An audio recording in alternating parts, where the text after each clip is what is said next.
Leero Obuganda buwuumye bwe bubadde bwetabye emisinde mbunabyalo egy'okuza amazaalibwa g'Omutanda egibawo buli mwaka era nga leero beena asiimye n'asimbula emisinde gino ku mukolo oguyindidde mu lubiri lw'Emmengo.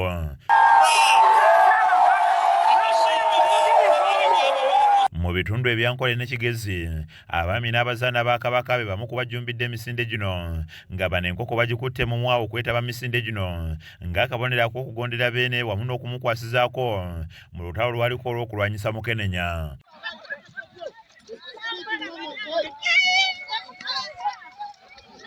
Omukungu wa Beene akiikirira abantu be ab'Omwankole ne Kigezi Agimutaasa Kafeero akiikiriddwa omumyuka we Kalibala ng'ono asimbudde emisinde gino egitandise ku ssaawa 3:30. Iko kulamuza teriiko ki.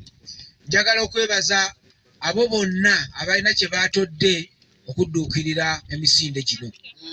Ng'omwaka guno era kudduukirira Abasiriimu nga abaami baatugamba, Ssaabasajja atugamba nti tugezeeko nnyo okwenyigira mu kulabirira abantu abalwadde ba Siriimu. Twogeddeko n'abamu ku beetabye emisinde gino ne bannyonnyola ensonga lwaki basazeewo okugyetabamu. I'm super happy. I'm happy to be here.